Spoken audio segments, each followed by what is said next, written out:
Bank ಮ್ಯಾನೇಜರ್ನ ಕೇಸಲ್ಲೂ ಹಾಗೂ ಪದ್ಮಲತಾ ಕೇಸಲ್ಲೂ ಸೀದಾ direct doubt ಬರೋದೆ ಊರಿನ ಗೌಡ್ರ ಮೇಲೆ. ಸೌಜನ್ಯ ಕೇಸ್ ಬಿಟ್ಟು ಆ ಇನ್ನೊಂದು ಕೇಸ್ ಯಾವುದು, ಅದಕ್ಕೂ ಸಂತೋಷ್ಗೂ ಏನ್ ಸಂಬಂಧ, ಅದ್ರಲ್ಲಿ ಯಾಕೆ ಸಂತೋಷ್ನ ಪೊಲೀಸರು ಫಿಟ್ ಮಾಡಿದ್ರು ಅಂತ ಪ್ರತಿಯೊಂದು ಹೇಳ್ತೀನಿ.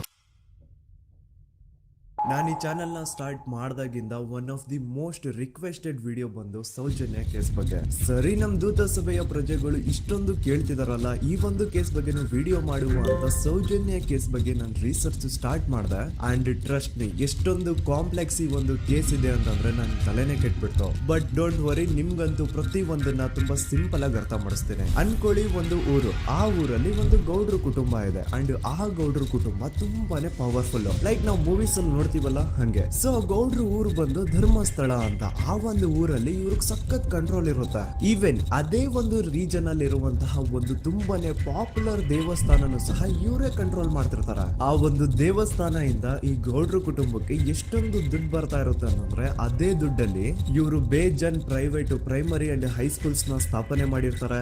ಬೇಜನ್ ಪ್ರೈವೇಟ್ ಮೆಡಿಕಲ್ ಕಾಲೇಜಸ್ ಇರ್ತವೆ ಅಂಡ್ ಬೇಜನ್ ಪ್ರೈವೇಟ್ ದೊಡ್ಡ ದೊಡ್ಡ ಹಾಸ್ಪಿಟಲ್ಸ್ ಇರ್ತವೆ. ಒಟ್ಟಲ್ಲಿ ಹೇಳ್ಬೇಕು ಅಂತಂದ್ರೆ ದುಡ್ಡಿನ ಸುರಿಮಳೆ ಇವ್ರಿಗೆ. ನೋಡಿ, ನಮ್ಮ ಭಾರತ ದೇಶದಲ್ಲಿ ಒಂದು ಕಾನೂನು ಇದೆ, ದ ರಿಲಿಜಿಯಸ್ ಎಂಡೋಮೆಂಟ್ ಆಕ್ಟ್ 1863 ಅಂತ. ಬೇಸಿಕಲಿ ಈ ಒಂದು ಕಾನೂನು ಏನ್ ಹೇಳುತ್ತೆ ಅಂತಂದ್ರೆ, ಭಾರತದಲ್ಲಿ ಯಾವ್ದೆಲ್ಲ ಹಿಂದೂ ಟೆಂಪಲ್ಸ್ ಇದಾವೋ ಅವೆಲ್ಲ ಗವರ್ಮೆಂಟ್ ಪ್ರಾಪರ್ಟಿ. ಆ ಹಿಂದೂ ಟೆಂಪಲ್ಸ್ ನ ಮ್ಯಾನೇಜ್ಮೆಂಟ್ ಎಲ್ಲ ಗವರ್ಮೆಂಟ್ ಕೈಗೆ ಹೋಗಿ ಗವರ್ಮೆಂಟ್ ಡಿಸೈಡ್ ಮಾಡುತ್ತೆ ಆ ಮ್ಯಾನೇಜ್ಮೆಂಟ್ ಅಲ್ಲಿ ಯಾರ್ ಕೆಲ್ಸಕ್ಕೆ ಇರಬೇಕು, ಯಾರ್ ಕೆಲ್ಸಕ್ಕೆ ಇರಬಾರ್ದು, ಅಂಡ್ ಆ ಟೆಂಪಲ್ ಇಂದ ಬರ್ತಿರುವಂತಹ ಡೊನೇಷನ್ ಅಮೌಂಟ್ ನ ಏನ್ ಮಾಡ್ಬೇಕು ಅಂತ. ಸೊ ಈ ಒಂದು ಕಾನೂನಿನ ಪ್ರಕಾರ ಗವರ್ಮೆಂಟ್ ಇಂಡಿಯಾದಲ್ಲಿರುವಂತಹ ಆಲ್ಮೋಸ್ಟ್ ಎಲ್ಲಾ ಹಿಂದೂ ಟೆಂಪಲ್ಸ್ ನ ತನ್ನ ಕಂಟ್ರೋಲ್ ಅಲ್ಲಿ ತಗೋತಾ ಇರ್ಬೇಕಾದ್ರೆ ಗವರ್ಮೆಂಟ್ ಅಫಿಷಿಯಲ್ಸ್ ಧರ್ಮಸ್ಥಳ ಶ್ರೀ ಮಂಜುನಾಥ ದೇವಸ್ಥಾನಕ್ಕೂ ರೀಚ್ ಔಟ್ ಮಾಡ್ತಾರೆ. ಅಂಡ್ ಆಗ ಇಷ್ಟು ದಿನ ಟೆಂಪಲ್ ನ ಕಂಟ್ರೋಲ್ ಮಾಡ್ತಿದ್ದಂತಹ ಆ ಗೌಡ್ರ ಕುಟುಂಬ ಏನ್ ಹೇಳುತ್ತೆ ಗೊತ್ತಾ, ಇಲ್ಲ ಇಲ್ಲ, ಇದು ಹಿಂದೂ ಟೆಂಪಲ್ ಅಲ್ಲ, ಇದು ಜೈನ್ ಫ್ಯಾಮಿಲಿಗೆ ಬಿಲಾಂಗ್ ಮಾಡುವಂತಹ ಒಂದು ಪ್ರೈವೇಟ್ ಟೆಂಪಲ್ ಅಂತ ಹೇಳ್ತಾರೆ. ನಾನು ಇಷ್ಟು ದಿನ ಧರ್ಮಸ್ಥಳ ಶ್ರೀ ಮಂಜುನಾಥ ದೇವಸ್ಥಾನ ಒಂದು ಹಿಂದೂ ಟೆಂಪಲ್ ಅಂತ ಅನ್ಕೊಂಡಿದ್ದೆ. ಆದ್ರೆ ಈಗಷ್ಟೇ ನನಗೂ ಗೊತ್ತಾಗಿದ್ದು ಇದು ಹಿಂದೂ ಟೆಂಪಲ್ ಅಲ್ಲ, ಇದು ಒಂದು ಜೈನ್ ಫ್ಯಾಮಿಲಿಗೆ ಬಿಲಾಂಗ್ ಮಾಡುವಂತಹ ಪ್ರೈವೇಟ್ ಜೈನ್ ಟೆಂಪಲ್ ಅಂತ. ಸೊ ಹೀಗಾಗಿ ಗವರ್ಮೆಂಟ್ ಅಫಿಷಿಯಲ್ಸ್ ಏನೂ ಮಾಡಕ್ಕಾಗದೆ ಇವತ್ತಿನವರೆಗೂ ಈ ಒಂದು ಧರ್ಮಸ್ಥಳ ಶ್ರೀ ಮಂಜುನಾಥ ದೇವಸ್ಥಾನನ ಒಂದು ಪ್ರೈವೇಟ್ ಟ್ರಸ್ಟ್ ನಡೆಸ್ಕೊಂಡು ಹೋಗ್ತಿದೆ. ಅಂಡ್ ಆ ಪ್ರೈವೇಟ್ ಟ್ರಸ್ಟ್ ನ ಓನರ್ ಯಾರು, ಅದೇ ಗೌಡ್ರ ಕುಟುಂಬ. ನೋಡಿ, ನಾನು ಈ ವಿಡಿಯೋದಲ್ಲಿ ಯಾರ್ದು ರಿಯಲ್ ನೇಮ್ಸ್ ನ ಬಳಸ್ತಿಲ್ಲ. ಪ್ರೀವಿಯಸ್ಲಿ ಬೇರೆ ಯೂಟ್ಯೂಬರ್ಸ್ ತಮ್ಮ ವಿಡಿಯೋಸ್ ಅಲ್ಲಿ ರಿಯಲ್ ನೇಮ್ಸ್ ನ ಬಳಸಿದ್ದಾರೆ ಅನ್ನೋ ಒಂದೇ ಒಂದು ಕಾರಣಕ್ಕೆ ಅವ್ರ ವಿಡಿಯೋಸ್ ನ ಡಿಲೀಟ್ ಮಾಡಿಸಿದ್ದಾರೆ. ಸೊ ಅವ್ರ ಜೊತೆ ಆಗಿದ್ದು ನನ್ ಜೊತೆ ಆಗೋದು ಬೇಡ, ಸತ್ಯ ಮುಚ್ಚೋಗೋದು ನನ್ಗೆ ಇಷ್ಟ ಇಲ್ಲ. ಹಾಗಾಗಿ ನಾನಿಲ್ಲಿ ರಿಯಲ್ ನೇಮ್ಸ್ ನ ಬಳಸ್ತಿಲ್ಲ. ಆದ್ರೆ ನಾನು ಯಾರನ್ನ ಪಾಯಿಂಟ್ ಔಟ್ ಮಾಡಿ ಹೇಳ್ತಿದ್ದೀನಿ ಅನ್ನೋದು ಮಾತ್ರ ನಿಮಗೆ ತುಂಬಾ ಕ್ಲಿಯರ್ಲಿ ಅರ್ಥ ಆಗುತ್ತೆ. Don't worry.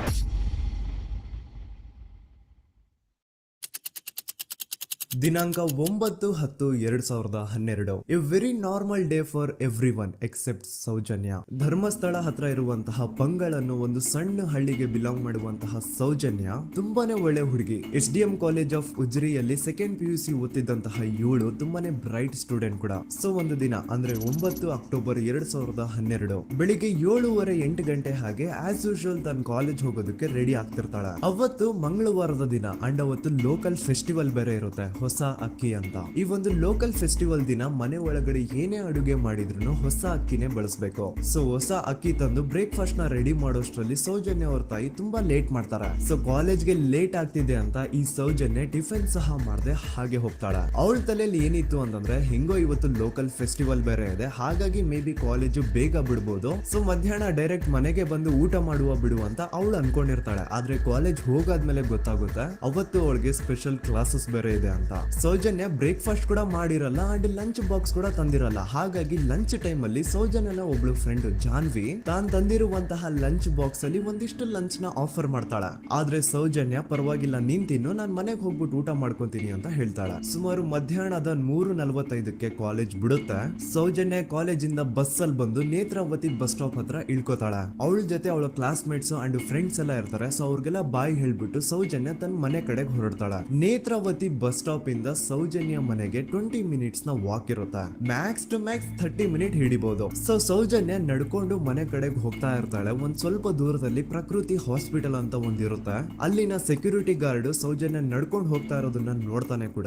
ನಂತರ ಸೌಜನ್ಯ ಒಂದು 10 ನಿಮಿಷ ಹಂಗೆ ಮುಂದೆ ನಡ್ಕೊಂಡು ಹೋಗಾದ್ಮೇಲೆ ಸೌಜನ್ಯಗೆ ತನ್ನ ಮಾವ ಸಿಗ್ತಾರೆ. ಅವರು ಸೌಜನ್ಯನ ನೋಡಿ ಮಾತಾಡಿಸ್ತಾರೆ. ಯಾಕಮ್ಮ ಕಾಲೇಜಿಂದ ಇಷ್ಟು ಲೇಟ್ ಬರ್ತಿದ್ಯಾ ಅಂತ ಕೇಳ್ತಾರೆ. ಆಗ ಸೌಜನ್ಯ, ಇಲ್ಲ ಮಾವ, ಕಾಲೇಜಲ್ಲಿ ಸ್ಪೆಷಲ್ ಕ್ಲಾಸ್ ಇತ್ತು, ಹಾಗಾಗಿ ಲೇಟ್ ಆಗ್ಬಿಡ್ತು ಅಂತ ಹೇಳಿ ಒಂದೆರಡು ಮಾತಾಡಿಸಿ ನಂತರ ತನ್ನ ಮನೆ ಕಡೆ ತಾನು ಹೊರಡ್ತಾಳ. ಈಗ ಆ ಒಂದು ಪಾಯಿಂಟ್ ಇಂದ ಸೌಜನ್ಯಗೆ ತನ್ನ ಮನೆ ಹೋಗ್ಲಿಕ್ಕೆ 10 ನಿಮಿಷ ಬೇಕು. ಮ್ಯಾಕ್ಸ್ ಟು ಮ್ಯಾಕ್ಸ್ 20 ಮಿನಿಟ್ ಅನ್ಕೊಳ್ಳಿ. 3:45ಕ್ಕೆ ಕಾಲೇಜ್ ಬಿಟ್ರೆ ಅರೌಂಡ್ 4:30ಗೆ ಮನೇಲಿ ಇರ್ಬೇಕಾಗಿದ್ದು ಹುಡುಗಿ 6:30 ಗಂಟೆ ಆಗಿದ್ರು ಮನೆಗೆ ಸೇರಿರಲ್ಲ. ಸೊ ಮನೇಲಿ ಸೌಜನ್ಯ ಅವ್ರ ತಾಯಿಗೆ ಟೆನ್ಷನ್ ಸ್ಟಾರ್ಟ್ ಆಗುತ್ತೆ. ಏನಪ್ಪ ಈ ಹುಡುಗಿ ಎಷ್ಟೊತ್ತಾದ್ರೂ ಇನ್ನು ಮನೆಗ್ ಬಂದಿಲ್ವಲ್ಲ ಅಂತ. ಸೊ ಅವ್ರೇನ್ ಮಾಡ್ತಾರೆ, ಸೌಜನ್ಯ ಅವ್ರ ತಂದೆ ಕಾಲ್ ಮಾಡ್ಬಿಟ್ಟು, ರೀ ಹಿಂಗೆ 3:30-4 ಗಂಟೆಗೆ ಕಾಲೇಜಿಂದ ಮನೆಗ್ ಬರ್ತಿದ್ದಿದ್ ನಮ್ ಹುಡುಗಿ ಇವತ್ತು 7 ಗಂಟೆ ಆದ್ರೂ ಇನ್ನು ಮನೆಗ್ ಬಂದಿಲ್ಲ, ನೀವು ಸ್ವಲ್ಪ ಬೇಗ ಮನೆಗ್ ಬಂದು ವಿಚಾರಿಸಿ ಅಂತ ಗಾಬ್ರಿಲಿ ಹೇಳ್ತಾರ. ಸರಿ ಅಂತ ಸೌಜನ್ಯ ಅವ್ರ ತಂದೆ ಮನೆಗ್ ಬಂದ್ಬಿಟ್ಟು ಸೌಜನ್ಯನ ಫ್ರೆಂಡ್ಸ್, ಕ್ಲಾಸ್ ಮೇಟ್ಸ್ ಯಾರ್ದೆಲ್ಲ ಅವ್ರ ಹತ್ರ ನಂಬರ್ ಇರುತ್ತೋ ಅವ್ರಿಗೆಲ್ಲ ಕಾಲ್ ಮಾಡ್ಬಿಟ್ಟು ಸೌಜನ್ಯ ಬಗ್ಗೆ ಕೇಳ್ತಾರ.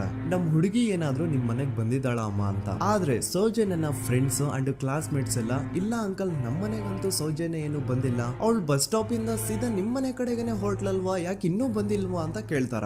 ಆಗ ಸೌಜನ್ಯ ಅವ್ರ ತಂದೆ, ಇಲ್ಲಮ್ಮ ಬಂದಿಲ್ಲ, ಹಾಗಾಗಿನೇ ಕಾಲ್ ಮಾಡಿರೋದು ಅಂತ ಹೇಳಿ ಕಾಲ್ ಕಟ್ ಮಾಡ್ತಾರ. ದೆನ್ ಸೌಜನ್ಯ ಅವ್ರ ತಂದೆ ಸೌಜನ್ಯ ಅವ್ರ ಮಾವ ಕಾಲ್ ಮಾಡ್ತಾರ. ಅಳಿಯ ಎಲ್ಲಿದ್ಯಾ, ನನ್ ಮಗಳು ಇನ್ನು ಮನೆಗ್ ಬಂದಿಲ್ಲ, ನೀನೇನಾದ್ರೂ ಅವಳನ್ನ ನೋಡ್ದ ಅಂತ ಕೇಳ್ತಾರ. ಆ ಕಡೆಯಿಂದ ಅವರು ಸೌಜನ್ಯನ ಮಾವ ಹೇಳ್ತಾರೆ, ನಾನ್ ನೋಡ್ದೆ, 4:15 ಹಾಗೆ ಆ ಹುಡುಗಿ ಕಾಲೇಜಿಂದ ಬರ್ಬೇಕಾದ್ರೆ ನನಗ್ ಕಾಣಿಸಿದ್ಲು, ನಾನ್ ಸ್ವಲ್ಪ ಮಾತಾಡ್ದೆ ಅವಳ ಹತ್ರ, ಅದಾದ್ಮೇಲೆ ಅವಳು ಮನೆ ಕಡೆ ಹೋದ್ಲಲ್ಲ, ಯಾಕೆ ಇನ್ನೂ ಬಂದಿಲ್ವಾ ಅಂತ ಅವರೇ ಉಲ್ಟಾ ಕ್ವಶನ್ ಕೇಳ್ತಾರ. ಈ ಕಡೆ ಸೌಜನ್ಯ ಅವ್ರ ತಂದೆ, ಇಲ್ಲ 7 ಗಂಟೆ ಆದ್ರೂ ಮಗು ಇನ್ನು ಮನೆಗ್ ಬಂದಿಲ್ಲ, ನಮ್ಗೆ ಯಾಕೋ ತುಂಬಾ ಗಾಬರಿ ಆಗ್ತಿದೆ, ನೀನೊಂದ್ ಕೆಲ್ಸ ಮಾಡು, ನಮ್ಮವ್ರನ್ನೆಲ್ಲ ಸೇರ್ಸು, ಎಲ್ರೂ ಸೇರಿ ಹುಡುಕುವ ಅವಳನ್ನ ಅಂತ ಸುಮಾರು ರಾತ್ರಿ 7 ಗಂಟೆಯಿಂದ ಹಿಡಿದು 11 ಗಂಟೆವರೆಗೂ ಸೌಜನ್ಯನ ಮನೆಯವರು ಅಂಡ್ ಊರಿನ ಜನ 200-300 ಜನ ಸೇರ್ಕೊಂಡು ಸೌಜನ್ಯನ ಹುಡುಕ್ತಾರೆ. ಆದ್ರೆ ಸೌಜನ್ಯನ ಒಂದು ಸುಳಿವು ಸಿಗಲ್ಲ. ಸೊ ಕೊನೆಗೆ ಸಹಾಯ ಕೇಳ್ತಾ ರಾತ್ರಿ 11 ಗಂಟೆ ಹಾಗೆ ಸೌಜನ್ಯನ ತಂದೆ ತಾಯಿ ಅಂಡ್ ಊರಿನ ಜನ ಎಲ್ಲ ಬೆಳ್ತಂಗಡಿ ಪೊಲೀಸ್ ಸ್ಟೇಷನ್ ಹತ್ರ ಹೋಗ್ತಾರ. ಅಲ್ಲಿ ಪೊಲೀಸ್ ಅವ್ರ ಹತ್ರ, ಕಾಲೇಜ್ ಹೋಗಿದ್ ನಮ್ ಹುಡುಗಿ ಇಷ್ಟೊತ್ತಾದ್ರೂ ಇನ್ನು ಮನೆಗ್ ಬಂದಿಲ್ಲ, ಎಷ್ಟು ಹುಡುಕಿದ್ರು ಸಿಗ್ತಾ ಇಲ್ಲ, ಸೊ ಪ್ಲೀಸ್ ಒಂದು ಮಿಸ್ಸಿಂಗ್ ರಿಪೋರ್ಟ್ ನ ಫೈಲ್ ಮಾಡಿ ನಮ್ ಹುಡುಗಿನ ಹುಡುಕೊಡಿ ಅಂತ ಕೇಳ್ಕೊತಾರ. ಆದ್ರೆ ಪೊಲೀಸ್ ಅವರು ಒಪ್ಪಲ್ಲ. ಇಲ್ಲ ಯಾವುದೇ ಪರ್ಸನ್ ಮಿಸ್ಸಿಂಗ್ ಆದ್ರೆ ಆಫ್ಟರ್ 24 ಅವರ್ಸ್ ಆದ್ಮೇಲೆನೆ ರಿಪೋರ್ಟ್ ಫೈಲ್ ಮಾಡಕ್ಕಾಗೋದು. ಸೊ ನೀವ್ ಒಂದ್ ಕೆಲ್ಸ ಮಾಡಿ, ಈಗ ಮನೆಗ್ ಹೋಗಿ ನಾಳೆ ಬೆಳಿಗ್ಗೆವರೆಗೂ ನೋಡಿ, ನಾಳೆ ಬೆಳಿಗ್ಗೆವರೆಗೂ ನಿಮ್ ಮಗಳು ನಿಮ್ ಮನೆಗ್ ಬಂದಿಲ್ಲ ಅಂತಂದ್ರೆ ಆಗ ಬಂದ್ಬಿಟ್ಟು ಮಿಸ್ಸಿಂಗ್ ರಿಪೋರ್ಟ್ ನ ಫೈಲ್ ಮಾಡಿಸಿ ಅಂತ ಹೇಳಿ ಕಳಿಸ್ತಾರ. ಆಗ ಆಲ್ಮೋಸ್ಟ್ ಮಿಡ್ ನೈಟ್ ಆಗಿರೋದ್ರಿಂದ ಅಂಡ್ ಮಳೆ ಬೇರೆ ತುಂಬಾ ಜೋರಾಗಿ ಬರ್ತಾ ಇರುತ್ತೆ. ಸೊ ಈ ಸಿಚುವೇಶನ್ ಅಲ್ಲಿ ಸೌಜನ್ಯನ ಹುಡುಕ್ಲಿಕ್ಕೆ ಆಗಲ್ಲ. ನಾಳೆ ಬೆಳಿಗ್ಗೆ ಸೇರ್ಕೊಂಡು ಅಗೇನ್ ಎಲ್ರು ಸೌಜನ್ಯನ ಹುಡುಕುವ ಅಂತ ಸೌಜನ್ಯನ ಮನೆಯವರು ಅಂಡ್ ಊರಿನ ಜನ ಎಲ್ರು ತಮ್ಮ ಮನೆಗೆ ಹೋಗ್ಬಿಡ್ತಾರ. ನೆಕ್ಸ್ಟ್ ದಿನ ಅಂದ್ರೆ 10 ಅಕ್ಟೋಬರ್ 2012, ಆಗ 9 ಅಕ್ಟೋಬರ್ 2012 ಈ ದಿನಾಂಕನ ಸ್ವಲ್ಪ ನೋಟ್ ಮಾಡಿ ಇಟ್ಕೊಳ್ಳಿ. ಯಾಕಂತಂದ್ರೆ ಮುಂದೆ ಈ ಕೇಸಲ್ಲಿ ಇದೇ ಮೇಲಕ್ಕೆ ಬಂದಿರ್ತಾನ. ಇವನು ಧರ್ಮ ವಿದ್ಯೆ ಬರಹ ಅನ್ನೋದು ಈ ಕೇಸ್ ಯಾವಾಗ್ಲೂ ಕ್ಲೋಸ್ ಆಗ್ಬಿಡ್ಬೇಕು. ಬಟ್ ನಮ್ ಪೊಲೀಸ್ ಅವರು ಇಷ್ಟೊಂದು ಫಾಸ್ಟ್ ಆಗಿ ಸಿಗ್ತಾಳೆ, ಆದ್ರೆ ಶವ ಆಗಿ ಆ ನಲ್ಲಿ ಸೌಜನ್ಯನ ಹುಡುಕ್ಲಿಕ್ಕಾಗಲ್ಲ. ನಾಳೆ ಬೆಳಿಗ್ಗೆ ಸೇರ್ಕೊಂಡು ಅಗೇನ್ ಎಲ್ರು ಸೌಜನ್ಯನ ಹುಡುಕುವ ಅಂತ ಸೌಜನ್ಯನ ಮನೆಯವರು ಅಂಡ್ ಊರಿನ ಜನ ಎಲ್ರು ತಮ್ಮ ಮನೆಗೆ ಹೋಗ್ಬಿಡ್ತಾರ.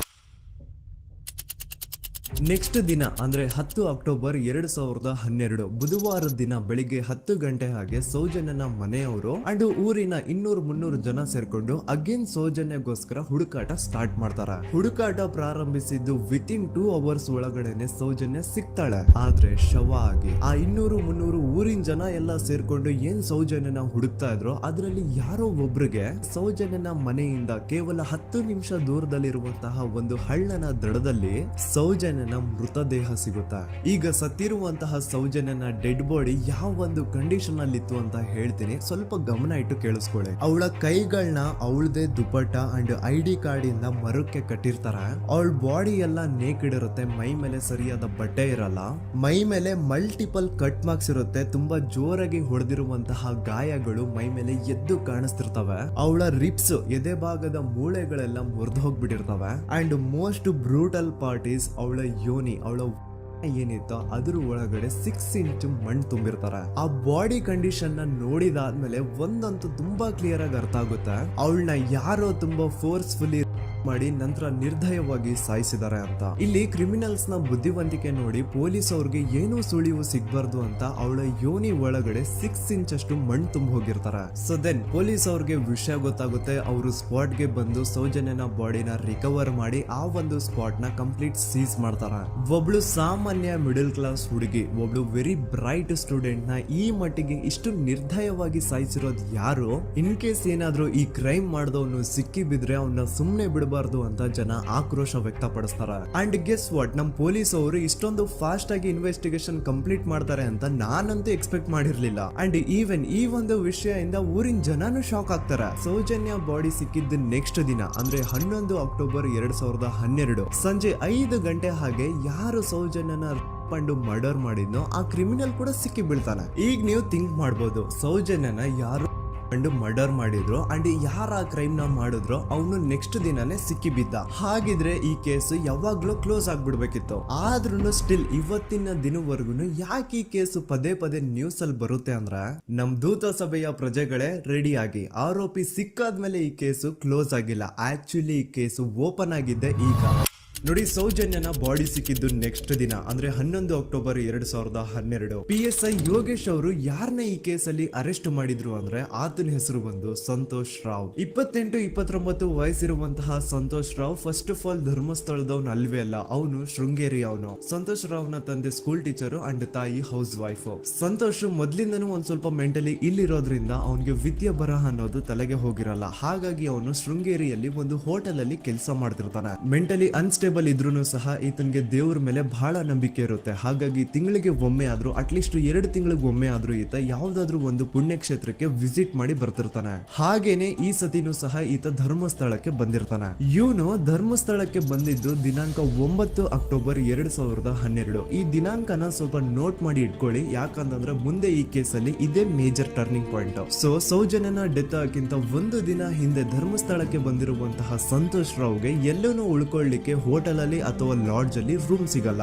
ರೀಸನ್ ಇಷ್ಟೇ, ಸಂತೋಷ್ ರಾವ್ ನೋಡ್ಲಿಕ್ಕೆ ಸ್ವಲ್ಪ ಮೆಂಟಲಿ ಅನ್ಸ್ಟೇಬಲ್ ಪರ್ಸನ್ ತರ ಇರ್ತಾನೆ. ಅವನ ಅವತಾರ, ಅವನ ವೇಷಭೂಷಣ ಅಷ್ಟು ಸರಿ ಇರಲ್ಲ. ಹಾಗಾಗಿ ಇವನ್ಗೆ ಯಾವುದೇ ಒಂದು ಹೋಟೆಲ್ ಅಲ್ಲಿ ಅಥವಾ ಲಾಡ್ಜ್ ಅಲ್ಲಿ ಎಲ್ಲಿನೂ ರೂಮ್ ಸಿಗಲ್ಲ. ಸೊ ಉಳ್ಕೊಳ್ಳೋಕೆ ಜಾಗ ಸಿಗದೆ ಇವನೇನ್ ಮಾಡ್ತಾನೆ, ಅಲ್ಲೇ ಹತ್ರದಲ್ಲಿರುವಂತಹ ಬಾಹುಬಲಿ ಬೆಟ್ಟಕ್ಕೆ ಹೋಗಿ ಅಲ್ಲಿರುವಂತಹ ಬಾಹುಬಲಿ ಸ್ಟ್ಯಾಚು ಹತ್ರನೇ ಆಶ್ರಯ ತಗೊಳ್ತಾನೆ. ಅಂಡ್ 1-2 ದಿನ ಅವನು ಅಲ್ಲೇ ಉಳ್ಕೋತಾನೆ ಕೂಡ. ಡೇ ಟೈಮ್ ಅಲ್ಲಿ ಧರ್ಮಸ್ಥಳಕ್ಕೆ ಬಂದು ಧರ್ಮಸ್ಥಳ ಶ್ರೀ ಮಂಜುನಾಥ ದೇವಸ್ಥಾನದಲ್ಲಿದ್ದು ಅಲ್ಲೇ ಪ್ರಸಾದ ಊಟ ಎಲ್ಲ ಮಾಡಿ ನಂತರ ನೈಟ್ ಆಗ್ತಿದ್ದಂಗೆ ಬಾಹುಬಲಿ ಬೆಟ್ಟಕ್ಕೆ ಹೋಗಿ ಆ ಸ್ಟ್ಯಾಚು ಹತ್ರನೇ ಮಲ್ಕೊಳ್ತಿರ್ತಾನೆ.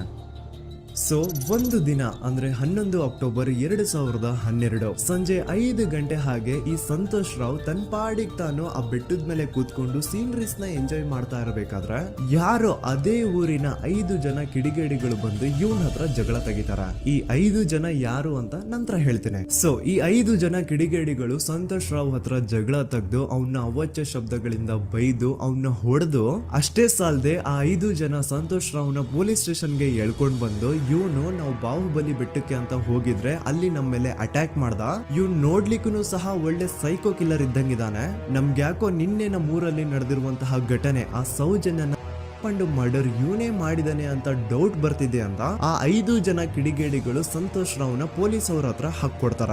ಅಂಡ್ ಪೊಲೀಸ್ ಅವರು ಕೂಡ ಎಂತವ್ರು ನೋಡಿ, ಯಾರೋ 5 ಜನ ಕಿಡಿಗೇಡಿಗಳು ಬಂದು ಇವನೇ ಕೊಲೆ ಮಾಡಿದಾನೆ ಅಂತ ಹೇಳಿದ ತಕ್ಷಣ ಹಿಂದೆ ಮುಂದೆ ಕ್ರಾಸ್ ಚೆಕ್ ಮಾಡದೆ ಸಂತೋಷ್ ರಾವ್ನ ಅರೆಸ್ಟ್ ಮಾಡಿ ಸೌಜನ್ಯ ಕೇಸ್ ನ ಆರೋಪಿ ಸಿಕ್ಕಿದಾನೆ ಅಂತ ಎಲ್ಲಾ ಕಡೆ ಘೋಷಣೆ ಮಾಡ್ಬಿಡ್ತಾರ. ಜನರಿಗೆ ಈ ಕಡೆ ಒಂಥರ ನೆಮ್ಮದಿ, ಓ ಬಿಡಪ್ಪ ನಮ್ ಪೊಲೀಸ್ ಅವ್ರಿಗೆ ತಮ್ಮ ಡ್ಯೂಟಿ ಮೇಲೆ ಎಷ್ಟೊಂದು ನಿಷ್ಠೆ ಇದೆ, ಒಂದೇ ದಿನದಲ್ಲಿ ಆರೋಪಿನ ಹಿಡಿದ್ಬಿಟ್ರ ಅಂತ ಪೊಲೀಸ್ ಅವ್ರ ಮೇಲೆ ಫುಲ್ ಒಂಥರ ಹೊಗಳ್ತಾ ಇರ್ತಾರೆ. ಆದ್ರೆ ಪಾಪ ಜನರಿಗೆ ಎಲ್ಲಿ ಗೊತ್ತಿತ್ತು ಈ ಕೇಸ್ ನ ರಿಯಲ್ ಆರೋಪಿ ಬೇರೆ ಯಾರೋ ಇದಾರೆ, ಪೊಲೀಸ್ ಅವರೇ ಈ ಕೇಸ್ ನ ಮಿಸ್ಲೀಡ್ ಮಾಡೋದಕ್ಕೆ ಸುಮ್ನೆ ಸಂತೋಷ್ ನ ಅರೆಸ್ಟ್ ಮಾಡಿದ್ದಾರೆ ಅಂತ. ಸೊ ಸಂತೋಷ್ ರಾವ್ ಒಂದು ಹುಡುಗಿಯ ರೇಪ್ ಅಂಡ್ ಮರ್ಡರ್ ಕೇಸ್ ಅಲ್ಲಿ ಅರೆಸ್ಟ್ ಆಗಿದ್ದಾನೆ ಅನ್ನೋ ವಿಷಯ ಸಂತೋಷ್ ನ ತಾಯಿಗೆ ಗೊತ್ತಾದಾಗ ಅವ್ರ ಪಾಪ ನೋವಲ್ಲಿ ಕುರ್ಗಿ ಸಾಯ್ತಾರ. ಅಂಡ್ ಇನ್ನು ಅವ್ರ ತಂದೆ ಒಂದು ಕಡೆ ಪಾಪ ಹೆಂಡತಿನ ಕಳ್ಕೊಂಡಿರುವಂತಹ ನೋವು, ಇನ್ನೊಂದು ಕಡೆ ಮಗ ನೋಡಿದ್ರೆ ಯಾವ್ದೋ ಫಾಲ್ಸ್ ಕೇಸ್ ಅಲ್ಲಿ ಅರೆಸ್ಟ್ ಅರೆಸ್ಟ್ ಆಗಿದ್ದಾನೆ. ಈ ಕಡೆ ಕೇಸ್ ನ ಇನ್ವೆಸ್ಟಿಗೇಷನ್ ನಡೀತಾ ಇದೆ. ಅಂಡ್ ಇಲ್ಲಿ ನಾನು PSI ಯೋಗೇಶ್ ಅವ್ರ ಬಗ್ಗೆ ಅಂತೂ ಮೆನ್ಷನ್ ಮಾಡ್ಲೇಬೇಕು. ಈ ಪೊಲೀಸ್ ಆಫೀಸರು ಗೊತ್ತಿದ್ದು ಈ ತಪ್ಪನ ಮಾಡಿದ್ರು ಅಥವಾ ಗೊತ್ತಿಲ್ದೇನೆ ಈ ತಪ್ಪನ ಮಾಡಿದ್ರು ನನ್ಗಂತೂ ಗೊತ್ತಿಲ್ಲ. ಸೊ ಇವ್ರು ಏನ್ ಮಾಡ್ತಾರೆ ಅಂತಂದ್ರೆ ಸೌಜನ್ಯನ ಬಾಡಿನ ಪೋಸ್ಟ್ ಮಾರ್ಟಮ್ಗೆ ಕಳಿಸಿದಾಗ ಡಾಕ್ಟರ್ಸ್ ಹಂಗೋ ಹಿಂಗೋ ಮಾಡಿ ಇಂದ ಕೆಲವೊಂದು ಸ್ಪರ್ಮ್ ನ ಸ್ಯಾಂಪಲ್ಸ್ ಕಲೆಕ್ಟ್ ಮಾಡ್ತಾರೆ. ಅದನ್ನ ಅವರು PSI ಯೋಗೇಶ್ಗೆ ಕೊಟ್ಟು ಇದನ್ನ ವಿತಿನ್ 72 ಅವರ್ಸ್ ಒಳಗಡೆ ಇನ್ನೊಂದು ಲ್ಯಾಬ್ ಗೆ ಸಬ್ಮಿಟ್ ಮಾಡಿ ಅಂತ ತುಂಬಾ ಕ್ಲಿಯರ್ ಆಗಿ ಹೇಳ್ತಾರೆ. ಆದ್ರೆ PSI ಯೋಗೇಶ್ ಆ ಸ್ಪರ್ಮ್ ಸ್ಯಾಂಪಲ್ಸ್ ನ ವಿತಿನ್ 72 ಅವರ್ಸ್ ಒಳಗಡೆ ಲ್ಯಾಬ್ ಕಳ್ಸೋದಿರ್ಲಿ, ಅದನ್ನ 12 ದಿನ ಆದ್ಮೇಲೆ ಲ್ಯಾಬ್ ಕಳಿಸ್ತಾರೆ. ಅಷ್ಟೊತ್ತಿಗೆ ಆಲ್ರೆಡಿ ಆ ಸ್ಪರ್ಮ್ ಸ್ಯಾಂಪಲ್ಸ್ ಗೆಲ್ಲ ಫಂಗಸ್ ಹಿಡಿದು ಅದು ಅನ್ಫಿಟ್ ಫಾರ್ ಟೆಸ್ಟಿಂಗ್ ಅಂತ ಬರುತ್ತೆ. ಈಗ ನೀವೇ ಹೇಳಿ, ಎಂತ ಡಂಬೆಸ್ಟ್ ಪರ್ಸನ್ ಪೊಲೀಸ್ ಆಫೀಸರ್ ಆಗಿದ್ರು ಅವನ ಹತ್ರ ಒಂದು ಮರ್ಡರ್ ಕೇಸ್ ಬಂದಾಗ ಅವನ ಹತ್ರ ಇರೋ ಮೇನ್ ಸಾಕ್ಷಿನೇ, ಮೇನ್ ಎವಿಡೆನ್ಸ್ ಆ ಹುಡುಗಿಯ ಕಲೆಕ್ಟ್ ಆಗುವಂತಹ ಸ್ಪರ್ಮ್ ಸ್ಯಾಂಪಲ್ಸ್. ಸೊ ಅದನ್ನ ಮೊದಲು ಲ್ಯಾಬ್ ಕಳಿಸಿ ಅದನ್ನ ಐಡೆಂಟಿಫೈ ಮಾಡೋದು ಪೊಲೀಸ್ ಅವರ ಫಸ್ಟ್ ಡ್ಯೂಟಿ. ಆದ್ರೆ ಇಲ್ಲಿ PSI ಯೋಗೇಶ್ ಅವರು ಇದನ್ನೇ ಮರ್ತು ಹೋದ್ರು ಅಂತ ನೋಡಿ. ಯಾವುದೇ ಒಂದು ಕೇಸ್ ಅಲ್ಲಿ ಪೊಲೀಸ್ ಅವರು ಆದಷ್ಟು ಎವಿಡೆನ್ಸ್ ನ ಕಲೆಕ್ಟ್ ಮಾಡೋದಕ್ಕೆ ಟ್ರೈ ಮಾಡ್ತಾರ. ಆದ್ರೆ ಈ ಒಂದು ಕೇಸ್ ಅಲ್ಲಿ ಮಾತ್ರ ಪೊಲೀಸ್ ಅವರು ಎವಿಡೆನ್ಸ್ ನ ಕಲೆಕ್ಟ್ ಮಾಡೋ ಬದಲಾಗಿ ಎವಿಡೆನ್ಸ್ ನ ಡಿಸ್ಟ್ರಾಯ್ ಮಾಡೋದ್ರಲ್ಲಿ ಮುಂದೆ ಇದ್ರು. ಅಷ್ಟೇ ಅಲ್ಲದೆ ಈ ಪೊಲೀಸ್ ಆಫೀಸರ್ ಸೇರ್ಕೊಂಡು ಸಂತೋಷ್ ರಾವ್ಗೆ ಸೆಲ್ ಅಲ್ಲಿ ಎಂತ ಟಾರ್ಚರ್, ಎಂತ ಹಿಂಸೆ ಕೊಡ್ತಾರೆ ಅಂದ್ರೆ ನೆನ್ಸ್ಕೊಂಡ್ರೆ ಮೈ ಝುಮ್ ಅನ್ನುತ್ತಾ. ಹೊಡಿಯೋದು, ಕೆಟ್ಟದಾಗ ಬೈಯೋದು, ಇದೆಲ್ಲ common. Most brutal part is Santosh ರಾವ್ನ ಪ್ಯಾಂಟ್ ಬಿಚ್ಚಿ ಅವನ ಪ್ರೈವೇಟ್ ಪಾರ್ಟ್ ಮೇಲೆ ಬಿಸಿ ಬಿಸಿ ಕುದೀತಾ ಇರುವಂತಹ ನೀರ್ ಚಲ್ತಾರ. ಈ ಕ್ರೈಮ್ ನೀನೇ ಮಾಡಿದ್ಯಾ ಅಂತ ಒಪ್ಕೋ, ಇಲ್ಲ ಅಂತಂದ್ರೆ ನಿನ್ನ ಸೆಲ್ ಒಳಗಡೆನೆ ಸಾಯಿಸ್ಬಿಡ್ತೀವಿ, ನಿನ್ನ ತಂದೆ ತಾಯಿ ಎಲ್ರು ಸಾಯಿಸ್ಬಿಡ್ತೀವಿ ಅಂತ ಬ್ಲಾಕ್ ಮೇಲ್ ಮಾಡ್ತಾರ. ನೋಡಿ, ಸಂತೋಷ್ ರಾವ್ ಜಾಗದಲ್ಲಿ ನನ್ನಂತ ನಿಮ್ಮಂತ ನಾರ್ಮಲ್ ಪರ್ಸನ್ ಯಾರಾದ್ರೂ ಇದ್ದಿದ್ರೆ ಪೊಲೀಸ್ ಅವರು ಕೊಡ್ತಿರುವಂತಹ ಹಿಂಸೆನ ತಡ್ಕೊಳಕ್ಕಾಗದೆ ಆ ಕ್ರೈಮ್ ಮಾಡಿಲ್ಲ ಅಂದ್ರೂ ಮಾಡಿದೀನಿ ಅಂತ ಒಪ್ಕೊಬಿಡ್ತಾ ಇದ್ವಿ. ಆದ್ರೆ ಸಂತೋಷ್ ರಾವ್ ಮೆಂಟಲಿ ಇಲ್ಲಿರೋದೇ ಅವನ್ಗೆ ಅಡ್ವಾಂಟೇಜ್ ಆಗೋಯ್ತು. ಪೊಲೀಸ್ಗಳು ಸಂತೋಷ್ ರಾವ್ಗೆ ಎಷ್ಟೇ ಹೊಡೆದ್ರು, ಎಷ್ಟೇ ಬೈದ್ರು, ಎಷ್ಟೇ ಬ್ಲಾಕ್ ಮೇಲ್ ಮಾಡಿದ್ರು ಸಂತೋಷ್ ರಾವ್ ಬಾಯಲ್ಲಿ ನಾನ್ ಈ ಕ್ರೈಮ್ ನ ಮಾಡಿಲ್ಲ ಅಂತಾನೆ ಬರುತ್ತೆ ಹೊರತು ಆ ಕ್ರೈಮ್ ನ ಅವನು ಒಪ್ಕೊಳ್ಳೋದೇ ಇಲ್ಲ. ದೆನ್ ಕೋರ್ಟ್ ಟ್ರಯಲ್ಸ್ ಸ್ಟಾರ್ಟ್ ಆಗುತ್ತೆ. ಈ ಕ್ರೈಮ್ ನ ಸಂತೋಷೇ ಮಾಡಿದಾನೆ ಅಂತ ಸೌಜನ್ಯ ಕಡೆಯ ಲಾಯರ್ ವಾದ ಮಾಡ್ತಾನೆ.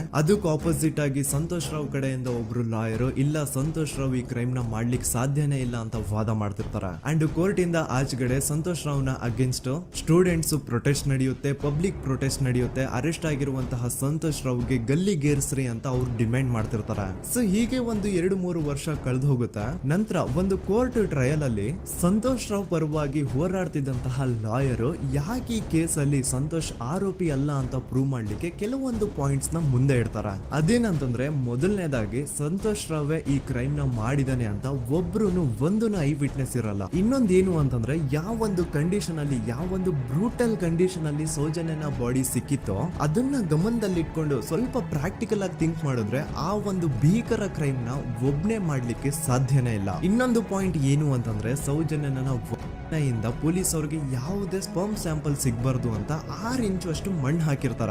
ಸೊ ಈಗ ನೀವೇ ಹೇಳಿ, ಮೆಂಟಲಿ ಇಲ್ಲಿರುವಂತಹ ಪರ್ಸನ್ಗೆ ಇಷ್ಟೊಂದು ಬುದ್ಧಿವಂತಿಕೆ ಇರುತ್ತಾ ಅನ್ಕೊಳ್ಳಿ. ಅಷ್ಟೊಂದು ಬುದ್ಧಿವಂತಿಕೆ ಅವ್ನಿಗಿದ್ರೂನು ಆ ಕ್ರೈಮ್ ಮಾಡಾದ್ಮೇಲೆ ಅವನ ಊರಿಂದ ಓಡ್ ಹೋಗ್ಬೋದಾಗಿತ್ತು. ಆದ್ರೆ ಮತ್ತ್ಯಾಕೆ ಅವನು ಅದೇ ಊರಲ್ಲೇ ಇರ್ತಾನೆ. ಅಂಡ್ ಸೌಜನ್ಯ ಕೊನೆಯದಾಗಿ ಪ್ರಕೃತಿ ಹಾಸ್ಪಿಟಲ್ ಮುಂದ್ಗಡೆಯಿಂದ ನಡ್ಕೊಂಡು ಹೋಗ್ತಾ ಇರ್ಬೇಕಾದ್ರೆ ಆ ಪ್ರಕೃತಿ ಹಾಸ್ಪಿಟಲ್ ನ ಸೆಕ್ಯೂರಿಟಿ ಗಾರ್ಡ್ ನೋಡ್ತಾನೆ. ಅಂಡ್ ಪ್ರಕೃತಿ ಹಾಸ್ಪಿಟಲ್ ನ ಆಚೆಗಡೆ CCTV ಕ್ಯಾಮರಾನು ಇರುತ್ತೆ. ಸಡನ್ಲಿ ಆ CCTV ಫುಟೇಜ್ ಕೂಡ ಕಾಣೆ ಆಗ್ಬಿಡುತ್ತಾ. ಇನ್ನೊಂದೇನು ಅಂತಂದ್ರೆ ಸೌಜನ್ಯನ ಮರ್ಡರ್ ಆಗಿದ್ದು ನೆಕ್ಸ್ಟ್ ದಿನಾನೇ ಪೊಲೀಸ್ ಅವರು ಆರೋಪಿನ ಹಿಡಿದ್ರು. ಸೊ ಹಾಗಿದ್ದಾಗ ಆ ಕಲೆಕ್ಟ್ ಮಾಡಿರುವಂತಹ ಸ್ಪರ್ಮ್ ಸ್ಯಾಂಪಲ್ಸ್ ನ ಲ್ಯಾಬ್ ಗೆ ಕಳಿಸಿ ಇವನೇ ಆರೋಪಿ ಅಂತ ಕನ್ಫರ್ಮ್ ಮಾಡೋ ಬದಲಾಗಿ ಯಾಕೆ ಪೊಲೀಸ್ ಅವರು ಆ ಸ್ಪರ್ಮ್ ಸ್ಯಾಂಪಲ್ಸ್ ನ ತಮ್ಮ ಹತ್ರನೇ ಇಟ್ಕೊಂಡು 12 ದಿನವರೆಗೂ ಅದಕ್ಕೆ ಫಂಗಸ್ ಹಿಡಿಯೋವರೆಗೂ ಕಾದು ಆಮೇಲೆ ಅದನ್ನ ಲ್ಯಾಬ್ ಕಳಿಸಿದ್ರು. ಅಂಡ್ ಮೇನ್ ಇಂಪಾರ್ಟೆಂಟ್ ಆಗಿ ಸಂತೋಷ್ ರಾವ್ಗೆ ಒಂದು ಗುಪ್ತ ರೋಗ ಇರುತ್ತೆ, ಅದೇ ಫಿಮೋಸಿಸ್ ಅಂತ. ಈ ಕಾಯಿಲೆ ಏನು ಅಂತ ನಾನು ಈ ವಿಡಿಯೋದಲ್ಲಿ ಡೀಟೇಲ್ಡ್ ಆಗಿ ಎಕ್ಸ್ಪ್ಲೈನ್ ಮಾಡ್ಲಿಕ್ಕೆ ಆಗಲ್ಲ.